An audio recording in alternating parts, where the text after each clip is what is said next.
Guys, मैं please love me का second part लेकर के आ गई हूँ।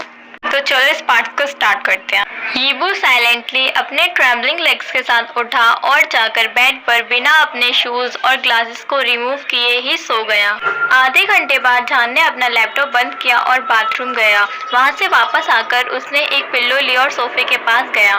वो लाइट बंद करने ही वाला था कि उसे याद आया कि यीबू कभी लाइट बंद कर नहीं सोता, इसलिए उसने सिर्फ अपनी आंखें बंद कर ली।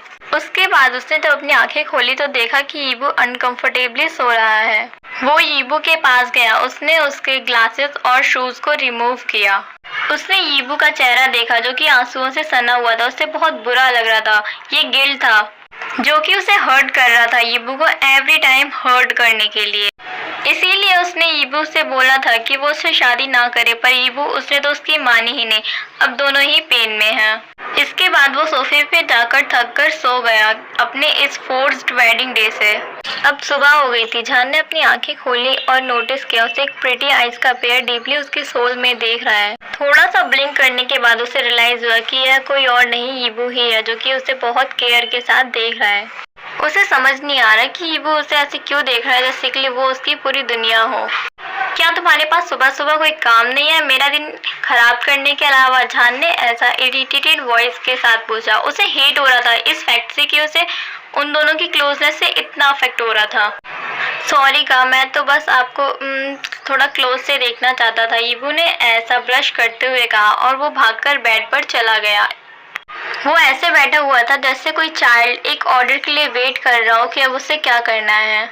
मैं सुबह सुबह तुमसे बहस करना नहीं चाहता, जान ने ऐसा मुंबल करते हुए कहा और फ्रेश अप होने चला गया।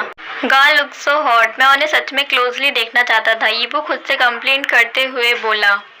वो सच में जान को क्लोजली देखना चाहता था, उसे किस करना चाहता था, उसे लव करना चाहता था, उसे हक करना चाहता था, पर वो नहीं कर सकता था। वो डरता था अगर जान ने उसे खुद से दूर कर दिया तो वो वहाँ सिर्फ अपनी लॉन्गिंग आइज के साथ बैठा रहा। यीबू ने बाथरूम की तरफ देखा। जब उसे दरवाजा खुलने की आवाज आई उसकी सांसें तो रुकी गई थी और उसे अपना चेहरा तो बर्न होते हुए फील हो रहा था।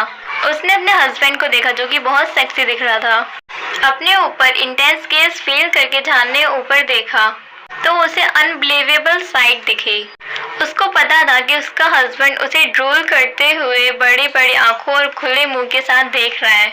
उसे समझ नहीं आ रहा था कि भगवान ने इतना शेमलेस पर्सन क्यों बनाया, और बनाया भी तो उसकी शादी इस एम्बैरेसिंग लिटिल बॉय के साथ क्यों हुई है।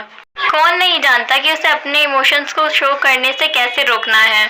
क्या तुम मुझे देखना बंद करोगे? जान ने ऐसा इरिटेशन के साथ ग्रोन करते हुए बोला।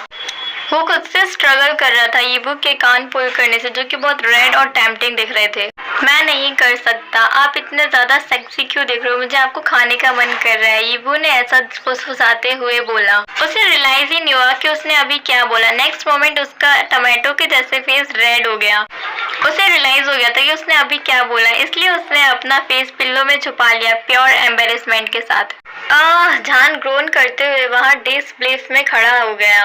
वो यीबू को देख रहा था जो कि अपना फेस छुपा रहा था। उसे यकीन नहीं हो रहा था उसने अभी क्या सुना। उसे ये क्यूट और इरिटेटिंग दोनों ही लग रहा था। नीचे चलो, जान ने ऐसा दरवाजे की तरफ मूव करते हुए कहा। यीबू बेड से जंप करके जान को एक पप्पी की तरह फॉलो करने लगा। आप इतना तेज क्यों चल रहे हो, थोड़ा धीरे चलो, यीबू ने ऐसा एक बच्चे की तरह क्राई करते हुए बोला। उसकी लेग्स और जान की लॉन्ग लेग्स का तो कोई मैच ही नहीं था, तो वो जान के जैसे जल्दी कैसे चल पाता। तो फिर तुम भाग सकते हो, जान ने थोड़ा अनोयंस के साथ बोला। उसे समझ नहीं आता कि वो इतना क्यूट है ही या इतनी क्यूट होने की एक्टिंग कर रहा है। यीबू जो कि ओबीडियंटली चाइल्ड के जैसे उसकी बात मानकर उसके पीछे भागने लगा। उसका पैर फिसल गया। उसका पैर फिसलता देख करके जान को तो ऑलमोस्ट हार्ट अटैक ही आ गया था। जान ने उसे टाइटली पकड़ करके पीछे की तरफ खींचा। उसकी पकड़ इतनी टाइट थी कि उसने यीबू की आर्म पर एक मार्क छोड़ दिया। सो क्लमजी, जान ने ऐसा गुस्से में कहा। उसे समझ नहीं आता कि वो एक मोमेंट के लिए इतना डर क्यों गया था। सॉरी जान का, यीबू मम्बल करते हुए पाउट के साथ बोला। वो कोशिश कर रहा था कि उसकी आवाज डर में ना निकले। उसके हस्बैंड ने उसका हाथ छोड़ा। उसे पता था कि वहाँ पर निशान पड़ गया होगा। बाकी रास्ते जान धीरे चलाता था कि यीबू उसकी वजह से ना गिर जाए। गुड मॉर्निंग आंटी एन, यीबू साओ एन पर जंप करते हुए उन्हें एक फ्लफी हग देता है जैसे ही उसने उन्हें डाइनिंग टेबल के पास खड़ा हुआ पाया।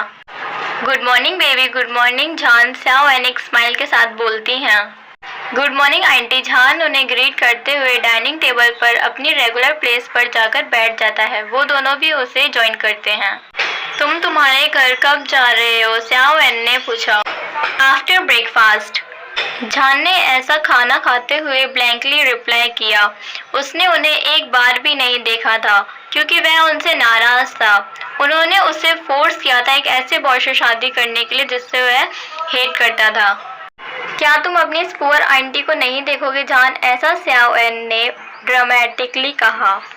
आंटी बहुत अमीर है, वो जिसे चाहे वो उन्हें देख सकता है। स्याओ झान ने ऐसा खाना खाते हुए रिप्लाई दिया। उसने अभी भी उन्हें अपनी अटेंशन नहीं दी थी।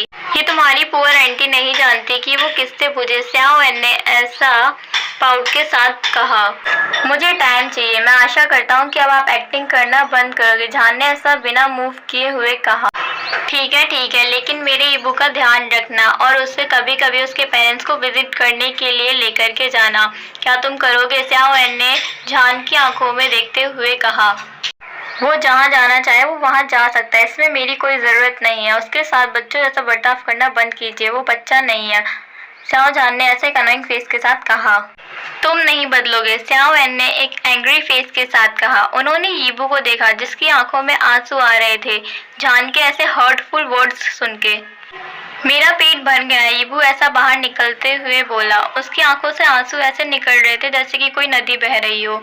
उसके हर्ट को ऐसे लग रहा था जैसे वो कभी भी फूट जाएगा। स्याओ एन बिना कुछ कहे यीबू को फॉलो कर रही थी। गाइस, ये वाला मैं वीडियो अब यहीं पे खत्म करती हूँ। और हाँ, एक और चीज़ जो मैं आप लोग को बताना भूल गई थी, स्याओ एन झान की आंटी है। Okay, bye.